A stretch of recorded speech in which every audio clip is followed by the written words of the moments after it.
Assalamu alaikum warahmatullah. Ẹ káàbọ̀ síbi ètò wa náà. Gẹ́gẹ́ bí tí a ń bá lọ, Ṣaitánù sọ wípé la ughwiyannahum ajma'in. Òun sọ gbogbo àwọn èdè ènìyàn ajma'in. Gbólóhùn ajma'in tó lò ń lọ yẹn. Gbogbo àwọn tó kójọ sínú. Ó kó Mùsùlùmí jọ sínú. Ó sì tún kó ẹni tí ì ṣe Mùsùlùmí jọ sínú. Nítorí pé ajma'in kò yànnà náà, ó padà yànnà náà pẹ̀lú àyà tó tẹ̀lé tó ṣe pé a padà mẹ́nubà nísìn. Sọ gbólóhùn ajma'in tó kọ́kọ́ wí yẹn, gbogbo tí máa ń jẹ́ ìran ọmọ ẹ̀dá ènìyàn tí mo fẹ́ ṣe ìpinnu mi lórí wọn tí mo fẹ́ sọ ní ìdá gbogbo nǹkan ọrú mọ́ lọ́wọ́. Tábà ní ká wò ní tòótọ́ ní tí ń ṣẹlẹ̀ láyé, Ṣaitánù orí bí penetrate sí life ọmọ ẹ̀dá ènìyàn àbí kò rí bẹ́ẹ̀. Látara yìí pé the way bá ṣe ń lọ life wa, especially this contemporary time tá a wà yìí, àsìkò tá ń lò lọ́wọ́lọ́wọ́ yìí, Ṣaitánù dàrú mọ́ ọ̀pọ̀lọpọ̀ lọ́wọ́. Ọ̀pọ̀lọpọ̀ bó ṣe dárúkọ ajma'in náà yẹn, ó dàrú mọ́ ọ̀pọ̀lọpọ̀ lọ́wọ́. Nítorí pé kìí ṣe Mùsùlùmí nìkan, kìí ṣe kèfèrí nìkan, ó dàrú mọ́ àtàjẹ́ Mùsùlùmí gan lọ́wọ́. Aqrab mithal, èyí tó súnmọ́ jù lápèjúwe tá lè mú wájú tí òun náà ni football tá a máa ń wò ó dá Ṣaitánù rí bí wọlé sí ọmọ ìdí ènìyàn lára. Yóò wá gbé àwọn mùsàláhàtì oríṣiríṣi kan wá. Àwọn àtàtúnjẹ ajáfa gan pàápàá àǹgá náà àtúnrí bí múrí bọ́ ń bẹ̀. Kí ló fà látara yìí pé ní oníkálukú ti belong sí fàríkù tó ń mọ̀ pé unlike ẹni tó belong sí Arsenal, omi belong sí Chelsea àti bẹ́ẹ̀ lọ. Náà orúkọ tó ṣe pé ní wọ́n ń lò fún láti fi differentiate àwọn clubs kọ̀ọ̀kan, team kọ̀ọ̀kan. Tọ́ nígbà tó bá jẹ́ pé ní àwọn tó ń jẹ́ àáfà, àwọn tó ń jẹ́ pé alẹ́ ajẹ́ Mùsùlùmí tó yẹ ká tají pé ní tàn ní yìí ń ṣe yìí kò Ṣaitánù ti rí bí Ṣaitánù gangan tó lóun fẹ́ ara tó fẹ́ ṣe gan ní ìṣẹ̀lẹ̀ yìí. Àṣọ yóò gan la wá kàwé pé bóyá kò tó nǹkan pé ní ṣé Islam ní ká máa play ball ní tẹ́lẹ̀ mi máa ń sọ ní ṣé Islam wà ní ká máa play ball, ṣé Islam ní ká máa lásìkò kan fún riyadọ. Ẹ dákun rẹ ní tí ń sọ bẹ́ẹ̀, àsìkò wo ló lò fún àsìkò tí ì ṣe àsìkò riyadọ? Ìwo lórí bí lò fún tó jẹ́ tọ́lọ́wọ́ ọba. Amílẹ̀ta sí àsìkò tá là ń lò yìí gan fún riyadọ yìí gan àbí fún football gan pàápàá. Kì í ṣe pé Islam ní ká máa ṣe riyadọ, kì í ṣe pé Islam ní ká máa benefit nínú àwọn àsìkò wa. But tí n tàn sọ ní pé ní nígbà tó bá ti di pé ní football ó ti di tó ṣe wípé ó ti di ara ẹran ẹlòmíì, ó ti di egungun àtẹ̀dọ̀ àtẹ̀jẹ̀ ẹlòmíì. Tí kò bá ẹlòmíì kò sí club, kò sí team tẹ́lòmíì ò há ságbárí, kò sí gbogbo àwọn players tẹ́lòmíì ò há ságbárí. Kò sí kódà kò sásìkò gbogbo matches tó wà láti bí wọ́n ṣe ń sọ̀rọ̀ yìí lọ fún bí ọdún kan ẹlòmíì ti há ságbárí. Ní ètò ṣe pé ó jẹ́ ká mọ̀ pé ìyẹn pé Ṣaitánù ti rí àwọn èèyàn èyí tó báyìí. Kí ló sì fà á? Nítorí pé Ṣaitánù nígbà tó sọ̀rọ̀ yẹn ó sọ confidently gẹ́gẹ́ bá ṣe sọ, ó ní ajma'in. Ṣùgbọ́n látara yìí pé àwọn èèyàn múra rà níbẹ̀, èyí ò gan ló jẹ́ ká mọ̀ pé àṣẹ tí Ṣaitánù ń wí àṣẹ yóò rí implement.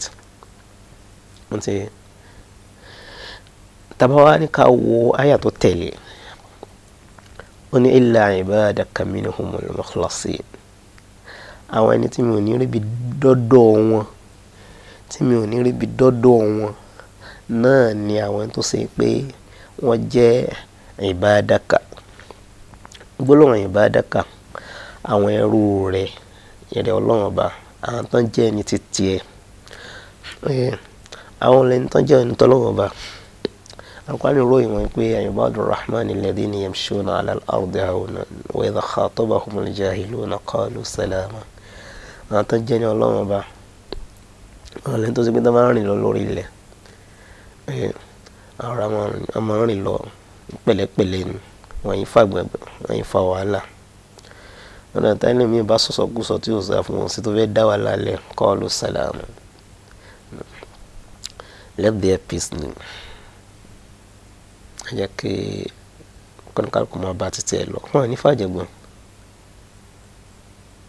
So Al-Qur'an wa ká wọn lọ kí n ta fẹ́ fàyọ́ mẹ́rin ni pé àwọn ìbádùnlá àwọn ẹ̀rọ Ọlọ́run Ọba ni. So mo fẹ́ try láti pe asákìyèsí kankan ká lè mọ̀ pé kí ní tíṣẹ́ ìtọ́nu wíwọ̀n ó rí lò lára àwọn mùsùlùmí sódà ká lè rí pé ní tá à ń sọ yẹn gẹ́gẹ́ bó ṣe rí gẹ́gẹ́ náà nù nítorí pé ní nígbà tí ṣètọ́nù fẹ́ ṣe istithna tó fẹ́ ṣe àdáyẹnrí àwọn ẹni tó wọ́n ní dọ́dọ̀ wọn ó ní ìbádàkà nǹkan fún ara ẹ̀ ó tún wá ṣe istithna òun náà istithna tó ṣe nítorí pé ní istithna òun pé àwọn tó ṣe àdáyẹnrí wọn pé òun ò ní dọ́dọ̀ wọn àwọn àyàfi àwọn ẹrú rẹ̀ oyè tí wọ́n ń gbọ́ tiẹ̀ àwọn wà ní al-mukhlasin àwọn tó ṣe pé ìwọ Ọlọ́run Ọba lọ dìídì fọ̀ wọ́n mọ́ fúnra rẹ̀ àwọn tó ṣe pé ìwọ Ọlọ́run Ọba lọ kàn dìídì sà wọ́n lẹ́sà tó nítorí pé ìyàtọ̀ wà láàrin nígbà pé ní mukhlasin lẹ́ni tí pé Ọlọ́run Ọba fọ̀ mọ́ ó fi ọwọ́ ara tiẹ̀ sàṣàyàn rẹ̀ ó fọwọ́ rẹ̀ òun ló dìídì sa ilé ìlẹ́sà wípé mukhlasulẹ̀ ìtumọ̀ ẹ̀ ni àìgbésẹ̀ ìtọ́nà àti tó orílẹ̀ mọ́ tó ń sọ torí pé ìyàtọ̀ wà láàrin al-mukhlas ṣètọ́nà ò dárúkọ mukhlas lẹ́nu tó ṣe pé olóhùn fẹ́ ṣetán láti ṣe àfọ̀mọ́ ẹ̀sìn fọlọ́wọ́n Ọba àbó ń ṣetán láti gbogbo tó ń bá fẹ́ ṣe nítorí tọ́lọ́wọ́n Ọba ni eléyìí lẹ́nu tó ṣe pé ní òun dìídì ń ṣiṣẹ́ òun gangan ló ń dìídì ṣe wàhálà lórí ẹ̀ náà látọ̀ ìfúté ń bẹnu ayé àwọn ènìyàn náà màá ní tó wẹ́ tó yí pé tá a bá kíyèsí dáadáa rí pé ní àti ti ń ṣẹlẹ̀ ní kí pé Al-Qur'ani takora wọn tọ́lá lómi fẹ́ wọ pé ní àsìkò wa takora wọn nígbò jẹ́ pé ṣètọ́nù sọ pé ní illa ibadaka minhum al-mukhlasin gbogbo náà kọ́ ni wọ́n ti sọ pé lómi ti gbogbo láìfọ̀ èdè ibi bọ́ọ̀lù ni ó lò sí ni àbí èdè gbogbo èdè ibi fíìmù ni ó lò sí ni ṣé Al-Qur'an tó wá sọ bẹ́ẹ̀ ṣé wọ́n ń takora kò sí Al-Qur'an takora wọn ń sọ tó ṣẹlẹ̀ gẹ́gẹ́ wá kí wọ́n mọ̀ èdè ènìyàn náà nìyẹn and Satan promise pé òun lè dọ́dọ̀ wọn lẹ́nu tó ṣe pé Ọlọ́run Ọba ló dìídì ṣàwọ̀ lọ́tọ̀ mọ̀tẹ́lì mukhlis Satan tó ń rí ààyè dọ́dọ̀ ẹ̀ torí pé al-mukhlis ẹ̀ tó ṣe pé lóun fẹ́ ṣàfọ̀mọ́ fún Ọlọ́run Ọba by the time tó lóun ṣe ikhlas lọ́wọ́ Satan tó dé yóò tún yọjú yóò kàn tó dá sẹ́rù mọ́ lọ́wọ́ ni ìgbà mi ẹlòmíràn ti try láti perform àlùwàlá láti lọ kírun excuse me wọ́n fẹ́ kírun náà tó ṣe pé ní wọ́n kò ní sí kárí mi bẹ̀ kò ní sí kò tiẹ̀ ń darí gbogbo ọkàn síwájú Ọlọ́run Ọba ní máa ṣẹlẹ̀ bẹ́ẹ̀ sí ẹ̀ ń gbà mí ti sàlọ̀ wọn ti ṣe ìkọ́mọ̀ yóò ti ṣe gbogbo ẹ̀ máa ti ń kírun ibi tí ń kírun lọ sorry nǹkan mi kan tó ń ra ṣẹlẹ̀ ni ó lè jẹ́ nǹkan lè lọ kọjá lẹ́gbẹ̀ẹ́ abáwọn kan wà ní mọ́ṣáláṣí ni sọ̀rọ̀ ìyàwó kan dé lẹ́sẹ̀kẹsẹ̀ ni ìyẹn ni pé ní yóò wá owó rẹ̀ pé ní bóyá kò ń kírun lọ́nà tó fi ń dájú so á padà mọ́ continue ẹ yẹ ká lọ fún ìsinmi ráńpẹ́ assalamu alaikum warahmatullah.